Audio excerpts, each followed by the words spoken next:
난방비는 아끼고 건강은 지키는 난방 설정 방법, 그리고 최대 120만 원의 난방비 지원 정책까지 이 영상에서 모두 확인하세요. 아침 저녁으로 쌀쌀해진 날씨에 보일러 틀어야 하나 싶지만 난방비가 걱정되시죠? 하지만 난방비 아끼려다가는 건강이 상할 수도 있어요.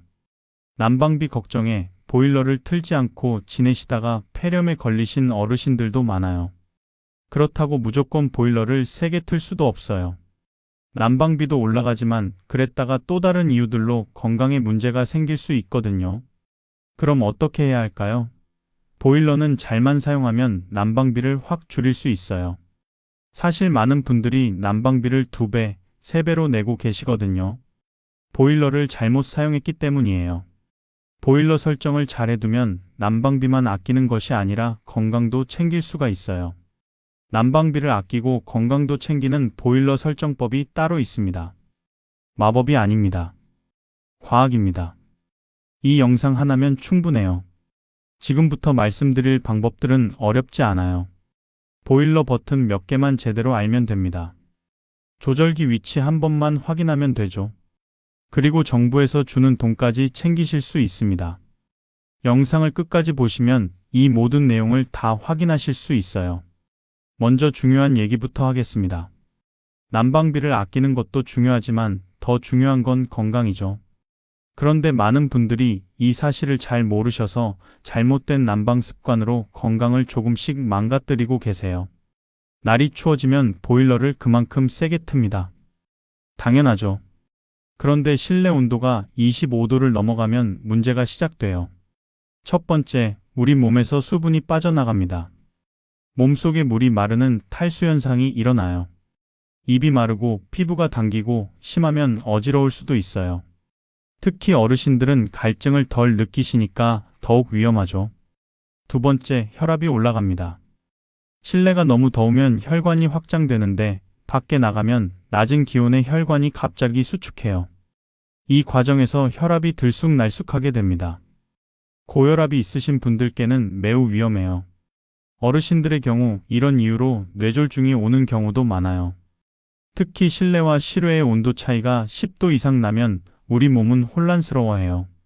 추운 바깥에 나갈 때는 갑자기 혈관이 수축하고 따뜻한 실내에 들어갈 때는 갑자기 혈관이 확장하죠. 이때 혈압에 문제가 생길 수 있어요. 세 번째, 피부가 망가집니다. 건조해지고 가려워지고 심하면 습진이 생겨요. 겨울만 되면 피부가 가렵다고 하시는 분들 대부분 실내가 너무 건조하기 때문입니다. 그런데 여기서 반전이 있어요. 겨울에는 추우니까 환기를 안 하는 분들이 많아요. 창문을 꽁꽁 닫아놓고 하루 종일 보일러만 돌리십니다. 그러면 어떻게 될까요? 공기 중에 이산화탄소가 쌓여요. 우리가 숨을 쉴 때마다 내뱉는 그 공기 말이죠. 이게 쌓이면 머리가 무겁고 집중이 안 되고 자꾸 졸려요. 심하면 두통까지 옵니다. 더 큰 문제는 곰팡이입니다. 환기를 안 하면 차갑고 온도가 낮은 벽이나 창문에 물방울이 맺혀요. 이걸 결로라고 하는데 이 결로가 생기면 그 자리에 곰팡이가 핍니다. 곰팡이는 보기만 안 좋은 게 아니에요. 곰팡이는 포자라는 작은 씨앗 같은 것을 공기 중에 날려요. 그걸 숨으로 들이마시면 기관지염, 천식, 알레르기가 생길 수 있죠. 특히 면역력이 약해진 어르신들께는 정말 위험해요. 그럼 어떻게 해야 할까요? 세계보건기구 WHO에서는 겨울철 실내 온도를 최소 18도 이상으로 유지하라고 권고합니다. 그런데 어르신들은 20도에서 21도가 좋아요. 어르신들은 젊은 사람들보다 체온 조절 능력이 떨어지기 때문입니다. 여기서 중요한 포인트를 기억하세요. 25도는 너무 덥고 18도는 너무 추워요. 제일 좋은 온도는 20도에서 21도 사이입니다. 이 온도를 유지하면 건강도 지키고 난방비도 아낄 수 있어요. 습도도 중요해요. 습도는 40에서 60% 사이가 좋아요. 너무 건조하면 호흡기가 상하고 너무 습하면 곰팡이가 핍니다. 그럼 구체적으로 어떻게 해야 할까요? 어렵지 않아요. 첫째, 습도 관리입니다. 가습기를 사용하시거나 빨래를 실내에서 말리시면 돼요. 습도계를 하나 사서 벽에 걸어 놓으세요. 가까운 다이소에서 5,000원이면 살 수 있어요. 습도가 40% 이하로 떨어지면 물을 끓이거나 젖은 수건을 걸어두세요. 둘째, 환기입니다. 아무리 추워도 하루에 2번, 아침과 저녁에 5분에서 10분 정도 창문을 여세요. 그럼 따뜻한 공기가 다 나가는 거 아닌가요? 하실 수 있어요. 맞습니다. 1분은 나가죠. 하지만 5분 정도는 금방 다시 따뜻해집니다. 그리고 신선한 공기가 들어와서 더 쾌적해요. 창문을 열면 당장은 춥겠지만 환기하는 동안 옷을 따뜻하게 입으시면 됩니다. 환기할 때 아주 효과적인 방법이 있어요. 맛통풍을 식히세요. 양쪽 창문을 동시에 여시면 공기가 빠르게 순환됩니다. 그럼 5분도 안 걸려요. 2, 3분이면 충분합니다. 셋째, 햇빛 활용입니다. 낮에는 커튼을 활짝 여시고 햇빛을 받으세요. 태양이 주는 무료 난방입니다. 햇빛이 방바닥을 데워주면 보일러를 덜 틀어도 돼요. 해가 지면 커튼을 닫으세요. 두꺼운 커튼은 찬 공기를 막아줍니다. 넷째, 욕실 사용법입니다. 욕실은 특히 조심해야 해요. 따뜻한 거실에서 갑자기 찬 욕실로 들어가면 혈압이 급격히 변해요. 욕실에 들어가기 전에 온수를 조금 틀어놓거나 욕실 히터를 미리 켜두세요. 그리고 옷을 벗기 전에 몸을 천천히 적응시키세요. 다섯째, 거실과 침실의 온도입니다. 거실은 20도 정도가 적당해요. 침실은 16도에서 18도면 됩니다.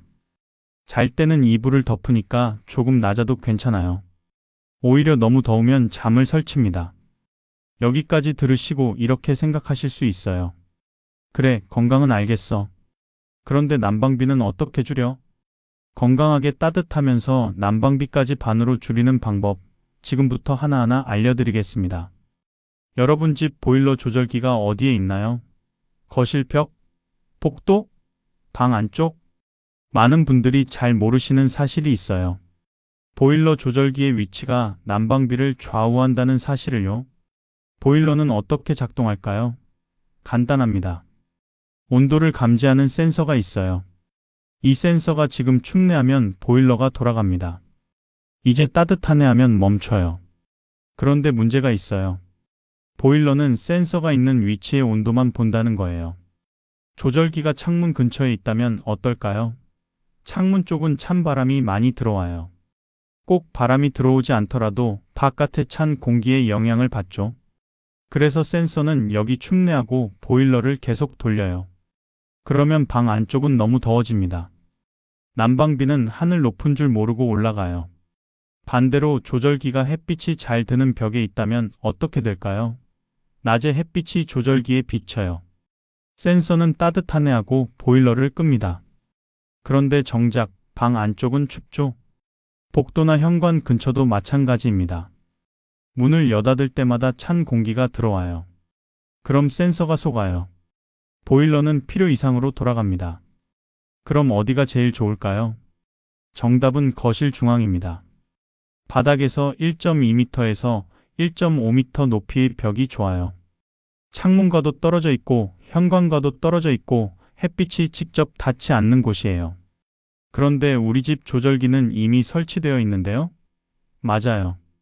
조절기는 이미 설치되어 있어서 내 맘대로 옮기기가 어렵죠. 하지만 걱정하지 마세요.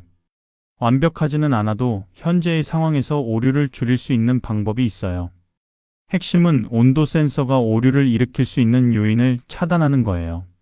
첫 번째, 조절기가 외벽에 붙어 있거나 창문 가까이에 있으면 주변의 찬 공기가 센서를 속여서 실제보다 더 춥다고 느끼게 만들어요.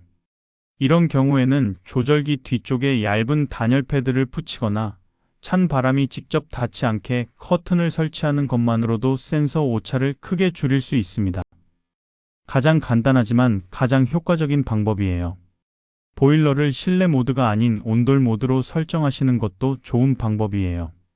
온도 센서에 직접 닿는 공기가 아니라 바닥의 배관 온수의 온도를 측정하면 오류를 줄일 수 있어요. 두 번째, 온도 센서가 햇빛이 직접 닿는 위치에 있거나 온도 센서 주변에 난방기구나 전자제품이 있으면 실제 온도보다 더 높다고 느끼게 만들어요. 이럴 때는 커튼으로 햇빛을 차단하고 난방기구나 전자제품의 위치를 다른 곳으로 옮겨보세요. 오차가 훨씬 줄어들어요. 세 번째, 공기의 흐름도 중요합니다. 온도 센서가 한쪽 공기만 계속 감지하면 오차가 커질 수 있어요. 실내 공기를 순환시켜주는 것만으로도 오차를 크게 줄일 수 있어요. 선풍기나 서큘레이터를 벽 쪽으로 약하게 틀어서 공기가 한쪽에 머무르지 않게 하면 온도 센서의 오류를 줄이고 보일러를 더 고르게 작동시킬 수 있어요. 네 번째, 정기적인 점검도 중요합니다. 보일러 조절기의 온도 표시가 실제 온도와 차이 나는 것 같다면 실내 온도계를 조절기 근처에 두고 비교해 보세요. 차이가 3도 이상 나면 온도 센서가 오염되었거나 조절기 내부에 먼지가 쌓였을 가능성이 있습니다. 이 경우엔 보일러 기사에게 조절기 센서 청소 또는 점검을 요청하세요. 간단한 청소만으로도 오차가 줄어드는 경우가 많습니다. 다섯 번째, 조절기 자체의 위치가 너무 좋지 않아 구조적으로 찬바람이나 햇빛을 피할 수 없는 경우엔 조절기를 다른 벽면으로 옮기는 방법이 있습니다. 이 방법이 근본적인 해결책이지만 가장 어려운 방법이기도 하고 비용도 많이 들어요. 게다가 전문 설치기사의 시공이 반드시 필요해요. 온도 센서만 따로 옮길 수는 없고 조절기와 연결된 배선 전체를 다시 설치해야 하기 때문이에요. 임의로 선을 연장하거나 분리하면 보일러 오작동이나 고장 위험이 있으니 직접 시도하지 마시고 반드시 제조사 서비스 센터를 통해 위치 이전 요청을 하셔야 합니다. 참고로 요즘엔 무선 리모컨이나 스마트폰으로 원격 제어할 수 있는 제품도 많이 나와 있는데 일부 유튜브 영상에서는 이런 리모컨을 사용하면 조절기 위치 문제를 해결할 수 있다고 해요. 하지만 리모컨이나 스마트폰을 연동하는 것은 온도 센서와는 상관없이 원격으로 보일러를 조작하는 기능만 있어요. 리모컨을 거실 중앙에 둔다고 조절기의 위치 문제가 해결되는 건 아니에요. 다만 외출했다가 들어올 때 미리 난방을 켰거나 침대에서도 조작할 수 있다는 점에서는 편리해요. 보일러의 모드를 잘 사용하셔도 난방비를 아낄 수 있어요. 보일러 조절기에 여러 가지 버튼이 있죠. 실내 모드, 온돌 모드, 예약 모드가 있어요. 무슨 차이일까요? 어느 걸 써야 할까요? 대부분 그냥 아무거나 눌러요. 혹은 설치할 때 기사님이 해놓은 대로 씁니다. 그런데 이게 큰 차이를 만들어요. 실내 모드는 공기 온도를 기준으로 해요. 조절기의 센서가 공기 온도를 재서 설정해둔 온도에 도달하면 보일러를 끕니다. 아파트처럼 단열이 잘 되어 있는 집에는 이런 실내 모드가 좋아요. 온돌 모드는 바닥 온도를 기준으로 합니다. 바닥을 데우는 온수의 온도를 재서 역시 설정해둔 온도에 도달하면 보일러를 꺼요. 단독주택이나 빌라처럼 외풍이 있는 집에는 온돌 모드가 좋아요. 예약 모드는 시간을 정해놓고 간헐적으로 보일러를 돌려요. 예를 들어 30분 켜고 30분 끄고를 반복합니다. 온도가 크게 떨어지지 않으면서도 가스 사용량을 줄일 수 있어요. 그럼 어떤 모드가 제일 좋을까요? 단열이 잘 되는 아파트에 사시는 분들은 실내 모드를 쓰세요.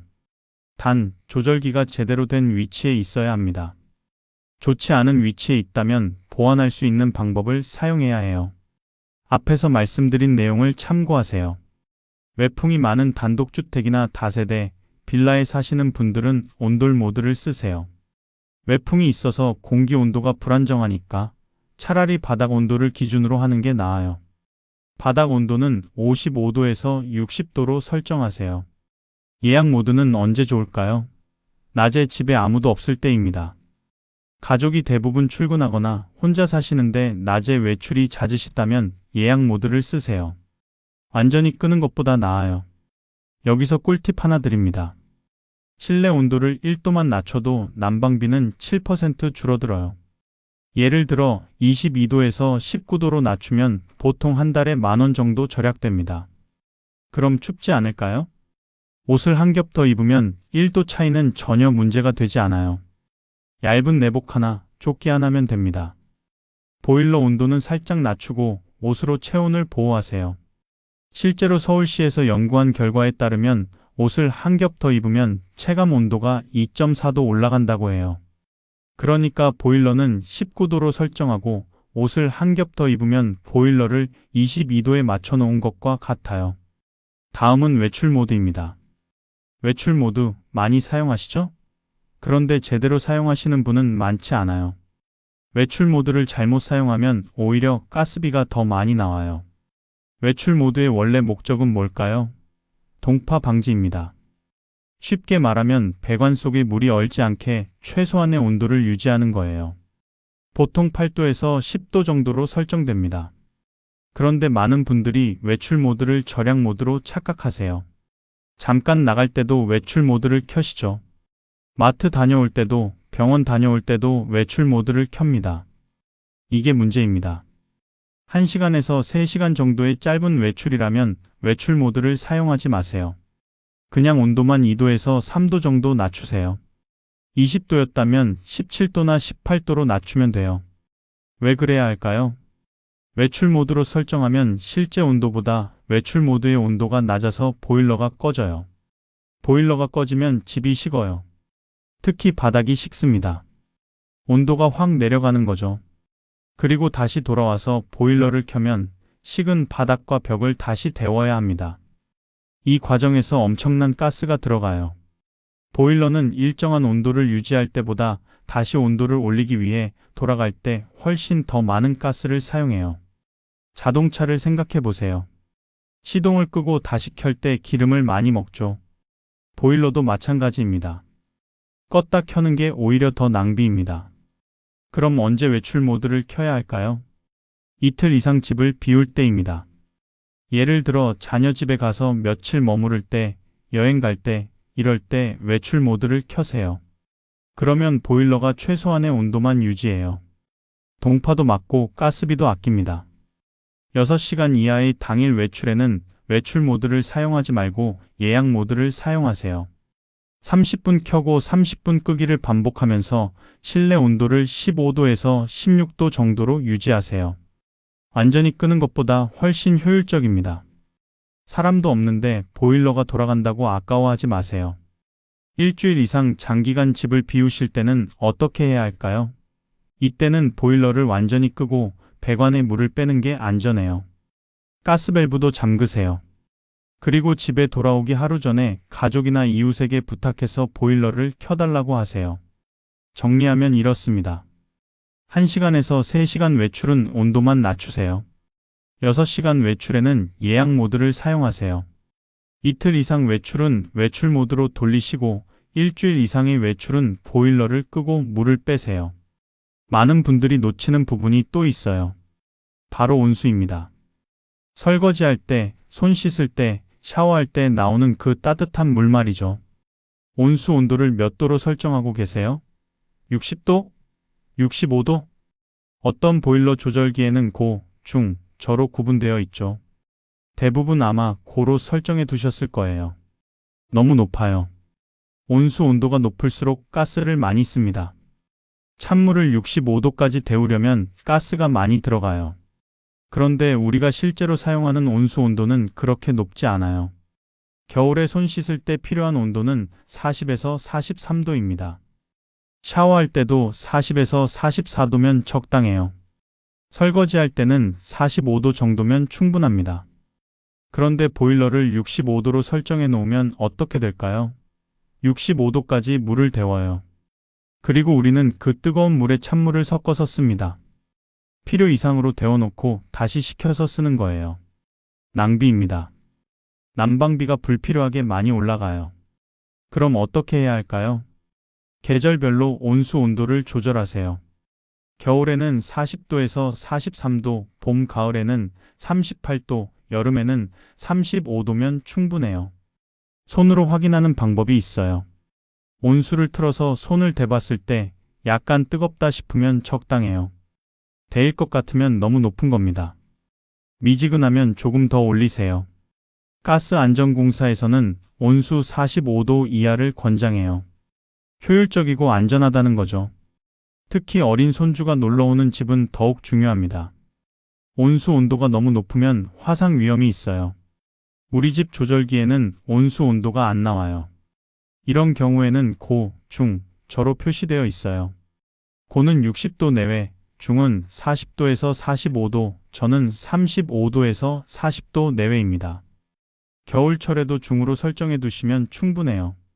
온수 온도를 10도만 낮춰도 한 달에 5,000원에서 10,000원 정도 절약할 수 있어요. 1년이면 12만 원입니다. 간단한 설정 하나로 말이죠. 온수가 불안정하게 나오나요? 너무 뜨거웠다가 미지근했다가 하나요? 그럼 보일러를 점검 받으세요. 유량 센서나 수압에 문제가 있을 수 있어요. 가스안전공사에 전화하시면 무료로 점검해 줍니다. 자, 여기까지 따라오셨으면 벌써 난방비를 20-30%는 줄이셨을 거예요. 그런데 더 있습니다. 보일러를 세게 틀지 않아도 따뜻하게 지내는 방법들 말이죠. 첫 번째, 옷입니다. 내복 입으시죠? 좋습니다. 그런데 얇은 내복 한 벌만 입지 마시고 그 위에 플리스 조끼나 가디건을 하나 더 입으세요. 보온력이 배가 됩니다. 기모 트레이닝복도 좋습니다. 아니 보송보송한 그 옷 말이죠. 면 트레이닝복보다 훨씬 따뜻해요. 발이 시리신가요? 양모 슬리퍼를 신으세요. 발이 따뜻하면 온몸이 따뜻합니다. 두꺼운 수면 양말도 좋아요. 목이 중요합니다. 목에는 큰 혈관이 지나가요. 목을 따뜻하게 하면 온몸의 혈액순환이 좋아집니다. 실내에서도 얇은 스카프나 내고머를 하세요. 손목도 마찬가지입니다. 손목 토시를 착용하면 손끝까지 혈류가 잘 가요. 요즘 예쁜 디자인도 많죠. 이렇게 옷만 잘 입어도 체감 온도가 2도에서 3도 올라가요. 그러면 보일러 온도를 2도 낮춰도 전혀 춥지 않죠. 두 번째, 보조 난방기구입니다. 주무실 때는 전기 매트나 온수 매트를 사용하세요. 침대에 전기 매트나 온수 매트를 깔고 주무시면 보일러만으로 난방하는 것보다 10분의 1의 전력만으로도 체감 온도를 유지할 수 있어요. 전기 매트는 전선으로 열을 발생시키는데 50에서 100W 정도의 전력을 사용해요. 온수 매트는 보일러처럼 물을 순환시켜 열을 발생시키는데 150에서 200W 정도로 전기 매트보다는 전기를 더 많이 사용해요. 전기 매트는 빠르게 따뜻해지지만 장시간 사용하면 과열되거나 건조해질 수 있어요. 온수 매트는 물을 순환시키기 위한 모터 소음이 있을 수 있고 전기는 조금 더 사용하지만 장시간 사용에는 더 안정적이고 건조한 느낌도 적어요. 보일러가 1500에서 2000W의 전기를 사용하는 것과 비교하면 전기를 매우 적게 사용하면서 따뜻함을 유지할 수 있어요. 1시간 동안 보일러를 사용하면 약 1,000원 정도 나오는 비용이 전기 매트 사용으로 60원 내외로 줄어들어요. 한국에너지공단의 실험 결과 침실 온도를 2도에서 3도 낮추고 전기 매트를 사용할 때 난방비는 20%에서 30% 줄어들었어요. 전기 매트나 온수 매트를 사용하실 때는 주의할 점도 있어요. 우선 반드시 KC 인증을 받은 안전한 제품을 사용하세요. 전기 매트는 접거나 구부리지 말고 전기 매트 위에 두꺼운 이불을 깔지 마세요. 열선 손상이나 과열의 위험이 있어요. 주무실 때는 약하게 사용하세요. 온도가 높으면 저온화상의 위험이 있어요. 온수 매트에는 정수나 끓여서 식힌 물을 사용하세요. 수돗물의 석회질로 내부관이 막힐 수 있어요. 2주에 한 번은 내부의 물을 교체해 주세요. 장기간 사용하지 않을 때는 반드시 물을 비워서 보관하세요. 그 외에도 발열 슬리퍼나 발열 조끼와 같은 제품을 사용하시면 보일러 온도를 낮춰도 훨씬 따뜻하게 지내실 수 있어요. 이런 제품들은 보통 USB로 충전해서 사용하는데 반드시 자동 전원 차단 기능이 있는 제품을 선택하세요. 장시간 사용하시면 저온화상의 위험이 있어요. 세 번째, 집안 단열입니다. 문풍지를 붙이셨나요? 안 붙이셨다면 지금 당장 붙이세요. 현관문, 베란다문, 방문에 모두 붙이세요. 다이소에서 1,000원이면 살 수 있어요. 실내 온도가 2도에서 3도는 올라갑니다. 커튼을 바꾸세요. 얇은 커튼 말고 두꺼운 암막 커튼이나 방한 커튼을 다세요. 창문에서 들어오는 냉기를 막아줍니다. 커튼만 바꿔도 열 손실이 5%에서 8% 줄어들어요. 바닥에 러그나 카펫을 까세요. 특히 거실이나 방에 러그를 깔면 바닥의 열기가 오래 유지됩니다. 보일러를 끄고 나서도 1시간 정도는 더 에어캡, 즉 뽁뽁이를 창문에 붙이는 방법도 있어요. 투명한 에어캡을 창문 안쪽에 붙이면 이중창 효과가 생깁니다. 단열 효과가 확실하죠. 하지만 결로가 생길 수 있으니 자주 확인하세요. 이 모든 걸 다 하시면 보일러 설정 온도를 3도에서 5도까지 낮출 수 있습니다. 그러면 난방비는 20%에서 30% 줄어들어요. 그런데 여기서 끝이 아닙니다. 정부에서 돈을 줍니다. 난방비 지원금이죠. 아직 모르는 분들이 많아요. 혹은 알아도 나는 해당 안 될 거야 하고 그냥 넘어가기도 하세요. 아닙니다. 생각보다 대상이 넓어요. 꼭 확인하세요. 첫 번째 지원 제도는 사랑온 난방비입니다. 한국지역난방공사와 굿네이버스에서 함께 운영하는 난방비 지원 정책이에요. 개인은 50만 원, 사회복지시설이나 사회적 기업은 100만 원까지 받을 수 있어요. 50만 원이면 결코 적은 돈이 아니죠. 두세 달 난방비를 거의 해결할 수 있는 금액입니다. 신청 기간이 정해져 있어요. 2025년 기준으로 10월 27일부터 11월 23일까지입니다. 이제 얼마 남지 않았죠. 놓치면 1년을 기다려야 해요. 선정자 발표는 12월 11일, 지급은 12월 23일에 됩니다. 크리스마스 직전이니까 따뜻한 겨울 선물이 되겠죠. 신청 방법은 간단해요. 인터넷에서 사랑온 난방비를 검색하세요. 공식 홈페이지가 나옵니다. 또는 인터넷 주소창에 kdhc-loveon.com을 입력하세요. 거기서 회원 가입을 하시고 신청서를 작성하시면 돼요. 아래 설명란에 신청하실 수 있는 인터넷 주소를 함께 남겨드릴까요? 신청하실 때 주민등록 등본과 보일러 조절기 사진을 제출하셔야 해요. 등본은 주민센터에서 발급받으시거나 정부24 홈페이지에서 인터넷으로 무료로 발급받으실 수 있어요. 보일러 조절기 사진은 핸드폰으로 찍으시면 됩니다. 조절기 전체가 잘 보이게 찍으세요.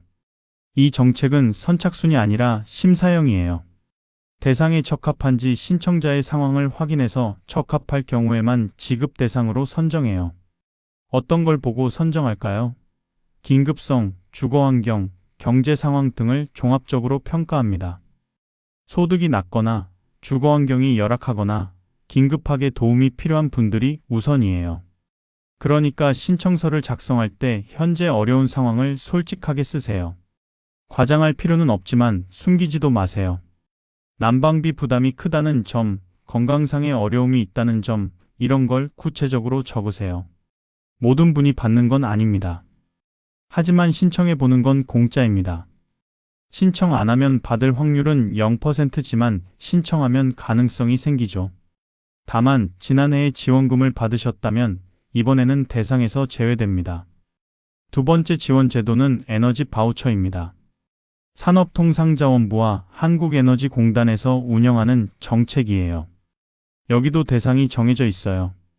기초생활수급자 중에서 노인, 영유아, 장애인, 임산부가 포함된 가정입니다. 나는 기초생활수급자가 아닌데요 하시는 분들도 계실 거예요. 그럼 이 지원은 해당이 안 됩니다. 하지만 혹시 모르니까 확인은 해보세요. 본인이 몰랐는데 대상자인 경우도 있거든요. 작년에 지원을 받으신 경우 올해도 자격이 충족되시는 분은 따로 신청하지 않으셔도 자동으로 신청됩니다. 그러나 작년에 지원받으신 분 중에서 올해 이사하셨거나 가족 구성원에 변동이 있는 분은 다시 신청하셔야 해요. 지원 금액은 가구원 수에 따라 달라요. 2025년 기준으로 1인 가구는 29만 5,200원입니다. 2인 가구는 40만 7,500원, 3인 가구는 53만 2,700원입니다. 그리고 4인 이상 가구는 70만 1,300원이에요. 금액이 꽤 크죠? 특히 4인 가구는 70만 원이 넘어요. 겨울 난방비 상당 부분을 해결할 수 있겠죠. 신청 기간은 6월 9일부터 12월 31일까지입니다. 사용 기간은 7월 1일부터 2026년 5월 25일까지입니다. 거의 1년이죠. 여름 빼고 다 쓸 수 있어요. 신청 방법은 두 가지입니다. 온라인과 오프라인으로 모두 하실 수 있어요. 온라인은 복지로 홈페이지에서 하시면 됩니다. 인터넷에서 복지로를 검색하세요. 또는 인터넷 주소창에 bokjiro.go.kr을 입력하세요. 회원 가입하시고 에너지 바우처를 신청하시면 됩니다. 오프라인은 주민센터에 가시면 돼요. 동사무소 말이죠. 거기 가셔서 에너지 바우처 신청하려고 합니다 하시면 직원이 도와줘요. 신청하실 때는 신분증과 통장 사본이 필요해요. 에너지 바우처는 카드 형태로 나옵니다. 전용 카드를 받으시면 거기에 돈이 충전되어 있어요. 이 카드로 전기요금, 도시가스 요금, 지역 난방 요금을 낼 수 있어요. LPG 가스나 연탄도 살 수 있습니다. 난방과 관련된 거의 모든 비용에 쓸 수 있다고 보시면 돼요. 어디에서 사용할 수 있는지는 청구서나 에너지 공급 회사 홈페이지에서 확인할 수 있어요. 한국전력, 도시가스회사, 지역난방회사 등에서 바로 사용 가능해요. 중요한 점이 있습니다. 사랑온과 에너지 바우처는 성격이 다릅니다. 사랑온은 민간 지원이고 에너지 바우처는 정부 지원이에요. 그래서 중복 신청이 가능합니다. 둘 다 해당되신다면 둘 다 신청하세요. 최대 120만 원까지 받을 수 있어요. 난방비 걱정을 확실히 덜 수 있겠죠. 다만 요즘 유튜브에서 이런 내용을 보고 자신이 지원 대상에 해당되는지 상관없이 주민센터에서 공무원에게 무조건 해달라고 하시는 분들도 계세요. 각 지원 정책에는 대상이 따로 있으니 자신이 해당하는지 꼭 확인하셔야 해요. 여기까지 오셨으면 이미 많은 정보를 얻으셨습니다. 그런데 아직 끝이 아니에요. 작지만 중요한 팁들을 더 드리겠습니다. 보일러 조절기 근처에는 공기청정기나 선풍기를 두지 마세요. 인공적인 바람이 센서를 속여요. 그래서 온도를 잘못 측정합니다. 화분이나 가습기도 조절기 근처에 두지 마세요. 습기가 센서에 영향을 줄 수 있어요. 보일러 압력을 확인하세요. 보일러 본체를 보시면 압력계가 있어요. 바늘이 1에서 1.5바 사이에 있으면 정상이에요. 0.5 이하로 떨어지면 물 순환이 안 됩니다. 2바 이상 올라가면 압력이 너무 높아요. 압력이 낮으면 보일러 아래쪽에 있는 보충 밸브를 열어서 물을 채우세요. 압력계를 보면서 1.5바까지 채우시면 됩니다. 압력이 높으면 배수 밸브를 조금 열어서 물을 빼세요. 단, 뜨거운 물이 나올 수 있으니 조심하셔야 합니다. 만약 압력이 자주 떨어지면 어디선가 물이 새는 거예요. 그럴 때는 가스안전공사에 점검을 요청하세요. 실내 온도계와 습도계를 사세요. 감각만 믿지 마시고 숫자로 확인하세요. 온도와 습도를 모두 잴 수 있는 디지털 온습도계는 다이소에서 5,000원이면 살 수 있어요. 온습도계를 어디에 둘까요? 거실 중앙, 눈높이 정도에 두세요. 창가나 보일러 근처는 피하세요. 목표 온도를 정하세요. 거실은 19에서 20도, 침실은 16에서 18도. 이 범위를 벗어나면 조절하세요. 습도는 40에서 50%를 유지하세요. 40% 이하로 떨어지면 가습기를 켰거나 빨래를 실내에 넣으세요. 60% 이상 올라가면 환기를 하세요. 요즘 도시가스 회사나 지역 난방 회사는 스마트폰 앱을 제공해요. 그 앱을 스마트폰에 설치하세요. 앱에서 날마다 가스 사용량을 확인할 수 있어요. 어제보다 오늘 얼마나 썼는지, 지난달 같은 날과 비교해서 어떤지 알 수 있어요. 숫자로 보면 절약 효과를 실감할 수 있어요. 오늘 보일러 온도를 1도 낮췄더니 가스 사용량이 10% 줄었네. 이런 걸 직접 확인할 수 있습니다. 절약이 눈에 보이면 동기부여가 됩니다. 게임처럼 재미있어져요. 이번 달은 지난달보다 2만 원 아꼈다. 이런 성취감이 생깁니다. 커튼과 문풍지는 한겨울 전에 미리 점검하세요. 11월 중순까지는 모두 설치를 마치세요. 문풍지는 소모품입니다. 1년에 한 번은 교체해야 해요. 오래되면 접착력이 떨어지고 틈이 생겨요. 문풍지를 붙이기 전에 문틀을 깨끗이 닦으세요. 먼지나 기름기가 있으면 잘 안 붙습니다. 알코올 티슈로 닦으면 좋아요. 방풍 커튼도 있어요. 현관문 앞에 설치하는 투명 비닐 커튼이에요. 이걸 설치하면 현관에서 들어오는 찬 공기를 막을 수 있어요. 복도가 있는 아파트보다 계단이 바로 연결된 빌라나 다세대 주택에 특히 좋아요. 현관에 중문이 없다면 방풍 커튼을 설치해 보세요. 사랑온 난방비와 에너지 바우처 둘 다 해당되면 둘 다 신청하세요. 중복 신청이 가능합니다. 신청할 때 서류를 미리 준비하세요. 주민등록 등본, 신분증 사본, 통장 사본, 보일러 사진. 이것들을 미리 준비해 놓으면 신청이 빠릅니다. 온라인 신청이 어려우시면 주민센터에 가세요. 직원들이 친절하게 도와줍니다. 잘 모르겠는데 도와주세요 하시면 돼요. 부끄러워하지 마세요. 여러분의 권리입니다. 다만 대상이 아닌데도 직원에게 해달라고 떼를 쓰지만 않으시면 돼요. 본인이 대상에 해당되는지 확인해 달라고 하세요. 신청 기간을 놓치지 마세요. 달력에 표시해 두시거나 자녀분들께 알려달라고 부탁하세요. 기간이 지나면 1년을 기다려야 합니다. 보일러는 1년에 한 번 청소를 해야 해요. 가을에 난방을 시작하기 전 10월이나 11월에 하는 게 좋아요. 청소를 안 하면 보일러 내부에 그을음과 먼지가 쌓여서 열 효율이 떨어집니다. 같은 온도를 만들어도 가스를 더 많이 써요. 그리고 고장도 잘 나죠. 청소 비용이 부담될 수도 있지만 청소를 하면 난방 효율이 10에서 15% 올라갑니다.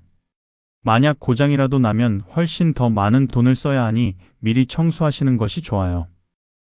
가스안전공사에서는 무료 점검 서비스도 제공합니다. 배관 누출, 가스 누출, 일산화탄소 측정 등을 무료로 해줘요. 1년에 한 번은 꼭 받으세요. 겨울철 가장 무서운 게 뭘까요? 동파입니다. 배관 속에 물이 얼어서 터지는 거예요. 동파되면 물이 새고 바닥이 젖고 아래층까지 피해가 갑니다. 수리비가 수백만 원 나올 수도 있어요. 동파는 예방이 최선입니다. 기온이 영하 10도 이하로 내려가는 날은 조심하세요. 특히 밤에 영하로 떨어질 때 조심하셔야 해요. 수도꼭지를 조금 열어 놓으세요. 물이 졸졸 흐르게 하세요. 흐르는 물은 얼지 않아요. 집을 비우실 때도 보일러를 완전히 끄지 마세요. 외출 모드로 최소 온도를 유지하세요. 노출된 배관이 있으면 보온재를 감으세요. 특히 베란다나 외벽 쪽 배관은 꼭 보온재를 감아야 합니다. 수도 계량기함도 확인하세요. 현관 밖이나 복도에 있는 파란 박스가 수도 계량기함이에요. 그 안에 헌옷이나 스티로폼을 넣어두세요. 보온이 됩니다. 만약 배관이 얼면 어떻게 해야 할까요? 절대 뜨거운 물을 부으면 안 됩니다. 급격한 온도 변화로 배관이 터질 수 있어요. 미지근한 물이나 헤어드라이어로 천천히 녹이세요. 시간이 걸리더라도 서두르지 마세요. 혼자 해결이 안 되면 전문가를 부르세요. 관리사무소나 설비업체에 연락하세요. 지금까지 많은 내용을 말씀드렸어요. 혹시 머리가 복잡하신가요? 걱정하지 마세요. 한 번에 다 하실 필요 없어요. 하나씩 천천히 해보세요. 오늘 당장 할 수 있는 것부터 시작하세요. 먼저 오늘 당장 할 수 있는 일입니다. 첫째, 보일러 온도를 확인하세요. 지금 몇 도로 설정되어 있나요? 23도, 24도라면 너무 높아요. 20도로 낮추세요. 당장 오늘부터 난방비가 줄어듭니다. 둘째, 온수 온도를 확인하세요. 60도 이상이라면 43도로 낮추세요. 고는 중으로 낮추세요. 간단한 설정 하나로 한 달에 10,000원을 아낄 수 있습니다. 셋째, 조절기 위치를 확인하세요. 창가나 현관 근처에 있나요? 그럼 문제가 있어요. 일단 주변을 정리하세요. 커튼으로 찬 공기를 막으시고 공기가 잘 순환되게 하세요. 넷째, 문풍지를 확인하세요. 없으면 당장 사서 붙이세요. 1,000원이면 삽니다. 2,000원이면 집 전체에 붙일 수 있어요. 다섯째, 내복을 꺼내세요. 옷장 깊숙이 넣어두셨다면 꺼내서 입으세요. 보일러보다 내복이 먼저입니다. 다음으로 이번 주 안에 하실 일입니다. 첫째, 온습도계를 사세요. 다이소에서 5,000원이면 삽니다. 거실에 하나 달아놓으세요. 둘째, 커튼을 점검하세요. 너무 얇으면 두꺼운 걸로 바꿀지 고민해보세요. 새로 살 필요는 없어요. 기존 커튼 뒤에 얇은 이불이나 담요를 하나 더 걸어도 효과가 있습니다. 셋째, 바닥에 러그를 까세요. 집에 있는 담요나 이불을 활용해도 됩니다. 소파 앞이나 자주 앉는 자리에 깔아보세요. 넷째, 지원금 신청 자격을 확인하세요.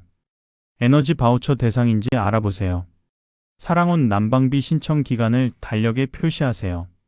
마지막으로 이번 달 안에 하실 일입니다. 첫째, 보일러 청소를 예약하세요. 가스안전공사나 보일러 회사에 전화해서 청소 일정을 잡으세요. 둘째, 방한용품을 준비하세요. 전기 매트, 수면 양말, 내거머, 손목 토시. 필요한 것들을 하나씩 장만하세요. 한꺼번에 살 필요 없어요. 필요한 것부터 사세요. 셋째, 가스 사용량 앱을 설치하세요. 도시가스 회사나 지역 난방 회사 앱을 검색해서 설치하세요. 그리고 매일 확인하는 습관을 들이세요. 넷째, 가족과 상의하세요. 함께 사시는 분이 있다면 난방비 절약 방법을 공유하세요. 혼자 사신다면 자녀분들께 알려주세요. 모두가 함께 실천할 때 효과가 배가 됩니다. 이 모든 걸 완벽하게 하실 필요는 없어요. 100점을 맞을 필요도 없습니다. 이 중에 5가지만 해도 충분해요. 아니, 3가지만 해도 효과가 있습니다. 보일러 온도 1도 낮추고, 온수 온도 10도 낮추고, 문풍지 붙이는 것. 이 3가지만 해도 한 달에 2만 원은 아낍니다. 겨울 석 달이면 6만 원이에요. 여기에 조절기 주의 환경 개선, 옷 한 겹 더 입기, 커튼 활용하기를 더하면 어떻게 될까요? 한 달에 3만 원에서 4만 원을 아낄 수 있어요. 겨울 석 달이면 10만 원입니다. 그리고 정부 지원금까지 받으면 어떻게 될까요? 사랑온에서 50만 원, 에너지 바우처에서 최대 70만 원. 합치면 120만 원입니다. 나가는 난방비는 아끼고 들어오는 난방비를 지원받아서 따뜻한 겨울을 보내세요. 적정 온도와 습도를 유지하며 감기도 덜 걸리고 피부도 좋아지고 숙면도 취할 수 있어요. 이렇게 병원비를 아끼는 것도 결국 돈을 아끼는 거죠. 나이가 많아서 어렵다고 생각하지 마세요. 오히려 여러분은 경험이 많으십니다. 절약의 지혜도 많으십니다. 옛날에 연탄 불 피우시고 아궁이에 불 떼시고 그렇게 살아오셨어요. 보일러는 그것보다 훨씬 쉬워요. 버튼 몇 개만 알면 됩니다.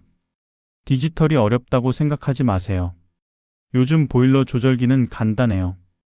플러스 버튼과 마이너스 버튼만 있죠.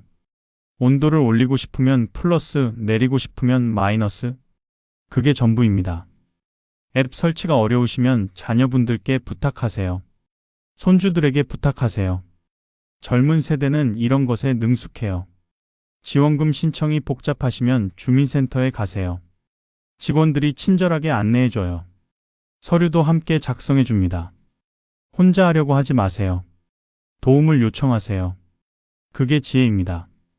따뜻한 집은 만드는 거예요. 기다리는 게 아니라 만드는 겁니다. 그리고 그 방법을 오늘 여러분은 모두 배우셨어요. 이제 실천만 남았습니다. 무엇이든 좋아요. 작은 한 걸음이 큰 변화의 시작입니다. 이번 겨울 여러분 모두 따뜻하고 건강하게 보내시기를 진심으로 바랍니다. 난방비는 줄이고 건강은 지키고 행복은 더하는 겨울이 되시길 기원합니다.